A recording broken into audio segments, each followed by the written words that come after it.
The Souls games are unbelievably challenging, grueling experiences that will test your gamer creds and mental fortitude, and probably a few of your controllers when you smash them against a wall. So today we're ranking them from easiest to hardest, and let's get started with the easiest Souls game. So when it comes to difficulty, there are so many variables, it's impossible to keep track of every single one. It also comes down to your experience level, your build type, your playstyle, if you played it first or last in the series of games. So remember, this is just my list, not the right list. Put your ranking of the Soulsborne titles down below. Number 8, Dark Souls 2 Vanilla. So let me start off by saying none of the games in the series are particularly easy. Every single one will pound you into the ground, laugh, and spit on you at some point during your first playthrough, but Dark Souls 2 Vanilla is the closest to an easy game in the series. I'm not going to talk too much about this one because I will be ranking Scholar of the First Sin as well, and I have too much to say about that.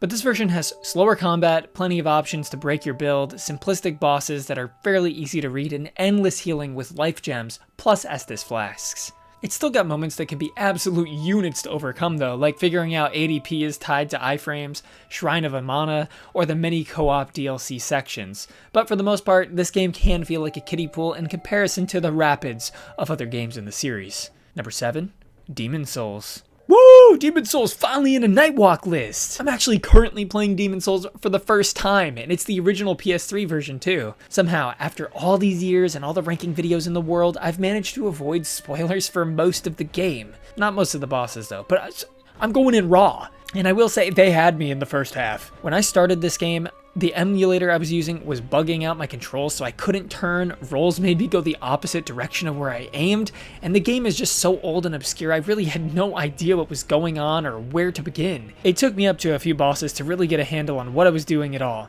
And even then, I still struggled for quite a bit. In games like Dark Souls 3, boss soul weapon upgrades are easy to figure out. You kill the Curse Rod of Greatwood and bring the thingy home to the old dude. In Demon Souls, I'm avoiding any outside help, and I can't figure it out, so I'm stuck with my starting weapon, even though I'm almost done with the game.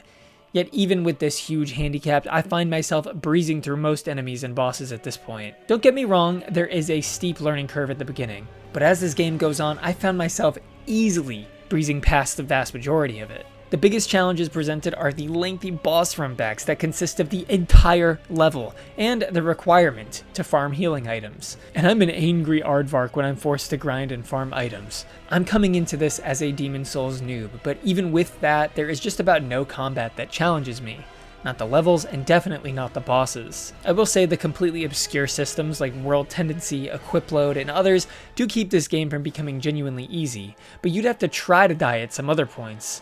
Don't look at that. Most of the challenge comes from all of the gimmicks in the game and not knowing what comes next. But once you figure that out, it's pretty simple. I'm still in the process of finishing the game, so this could be subject to change, but for now, it's definitely one of the easier games in the series. Number 6, Dark Souls 1. I've had some people pretty damn offended when I called DS1 relatively easy in the past. Keep in mind, with these last two, they are amongst the last games I approached in this series, meaning I was a hardened veteran by the time I graduated to Dark Souls 1. If this was my first Souls game that I plugged in, I'd probably still be stuck on the damn skeletons by Firelink Shrine. But when I did approach this, I blasted through the game. Similarly to Demon Souls, the primary challenge of this game is the overwhelming ambiguity.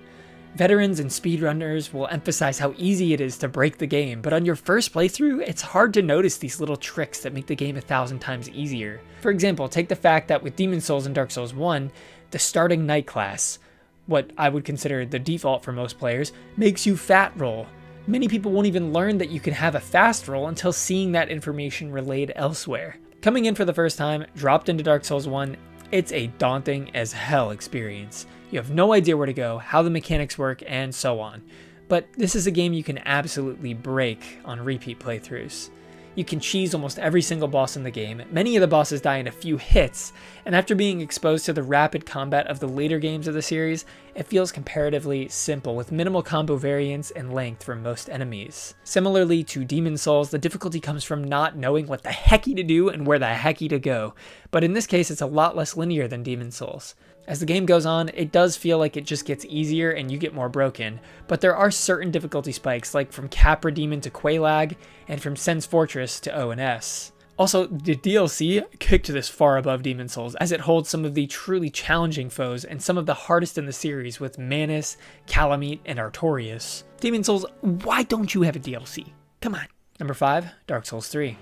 I know a lot of people think this is the easiest Souls game, and it could be my order bias coming through here. I struggled a lot with this game as it was my first in the series. From the moment I hit Abyss Watchers until the end, just about every boss battle was something that tested me to my limits. Of course, I used a horrible, hardly upgraded weapon and had the worst possible build, so over time the game has gotten a lot easier for me. The thing is, with Dark Souls 3 though, the bosses are always going to be a point of challenge no matter what your skill level is. When I play Souls games, I tend to get impatient. After slugging through an area and clearing it out a few times, I just kind of want to move on and see what's next. I'll start running past the enemies. And this means that the main hazards of Dark Souls 1 and Demon Souls, which are the levels, are easily passed by in favor of the bosses, which are not so tough. Dark Souls 3, on the other hand, the areas are super easy, I'll give you that. It's not hard to figure out where to go or what to do, and the game has a gradual increase of difficulty throughout the runtime. The difference here is that by the end you're facing some of the hardest bosses of the series and scraping by with dexterous dodges and impressive performances as they string together endless combos. In the previous entries, you can seemingly two-shot main game bosses all the way near the end of the story. But even after playing through the game more than any other Souls game, bosses here do push me to my limit at times. Well, I just can't say the same for Dark Souls 1 or Demon Souls. Number 4, Bloodborne. So this is where the challenges mentioned in every single previous entry meet. Bloodborne has the lengthy distance between checkpoints and challenging levels of Dark Souls 1 and Demon Souls, with the boss difficulty of the later games of the series. It has the grinding for healing of Demon Souls, and although my aggressive playstyle should match the game's speed perfectly, I can't find myself doing laps around the enemies in the same way I do in Dark Souls 1. Sometimes in the older games you can just not lock on and sprint around the boss's attacks. Not this time. Bloodborne cranks up the speed and aggression to match mine, and it's a fair balance. I don't find this game too grueling once I get into the rhythm of it all, but it definitely can test me when an easy boss like the Bloodstarved Beast can simply one-shot me with a grab. Bosses have a lot more health than previous entries, and their damage can be ridiculous in the case of the DLC. But all in all, it's just pretty difficult. It has all the elements a challenging FromSoft game typically has, but it feels healthily balanced between level difficulty, boss difficulty, and obscurity. It's really hard at the beginning and at the end, with a slight lull and challenge towards the middle. But if you can sort out your build and your playstyle, it shouldn't be too impossible of a wall to get past. Before I get to my top 3, I have a serious issue to bring up. 92% of you are not subscribed. You like Soulsborne, I like Soulsborne, and now we've come together in this one beautiful moment. This is a chance to right this wrong and subscribe. We'll make something beautiful together. Number 3, oh boy, Elden Ring. Yeah, so this one's a bit controversial, but hear me out first. I know many of you rush to say this is the easiest Souls game of all time, but I have to beg to differ for so many reasons. The main reason people think this is the easiest Souls game is because of the ability to summon spirits into your game to help take down difficult enemies. And while I know this is a popular choice for a lot of the new players diving into the series, I played this as a colossal sword-wielding dweeb who refused to summon and look up any sort of guide about places to farm and such. And I think that the true way to face any boss in Souls is without summons. But with that said, the bosses in this game gave me just about the biggest challenge out of any in the series. A few are on the easier side, but so many of them forced me to dig so deep I was sure I'd hit China, and I'm a hardened veteran. I've beaten Dark Souls 3 in a soul level 1 run, I've beaten Sekiro on base level vitality, and this game pushed me to my absolute limit. And I think it's okay to discredit summoning as weighing in on the difficulty in my case, because this is my list, and I'm never going to summon. Plus, you could summon in any of the Souls games anyways. In fact, there are guides on YouTube on how to get a build that can one-shot almost every boss in the game from the starting area in almost every game of the series. And yeah, there are broken builds in Elden Ring, like every game in the series. So yes, there are ways to trivialize the difficulty in these games, including Elden Ring.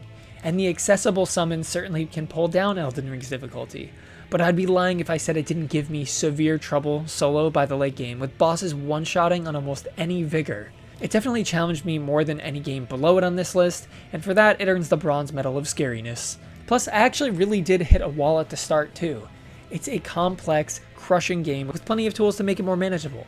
After all of their previous efforts, FromSoft seems to be building their challenges with the players. As we get better, so do the enemies. Enemies are now faster and smarter, and it seems like the trajectory is just going to continue on into their future games. Number 2, Dark Souls 2, Scholar of the First Sin. Game.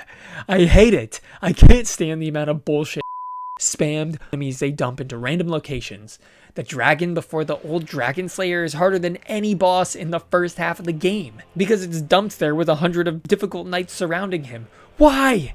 I can hardly get through this without breaking a controller or a computer or a bone. This is the absolute worst kind of difficulty and is by far the least fun journey of the series. It's not rewarding to best a lot of the challenges here as you are just so pissed off by them, you can hardly even note your victories. This is in such stark contrast to the others near the top of the list, which are all so unbelievably rewarding when you finally learn the mechanics and move forward as a stronger player. Here, I feel like I'm scrambling aimlessly and joylessly. So yes, Scholar of the First Sin is definitely hard, but is it worth it? And number 1, Sekiro.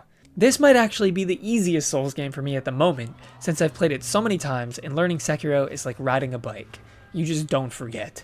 But there is no denying the unbridled brutality of a first Sekiro run. I've gone through it all at base level vitality, and that just changes a man. Ugh. This is the experience I had in Elden Ring, but heightened and locked into that solo experience. So no matter how much you're struggling, you can't farm a busted build or summon friends to help.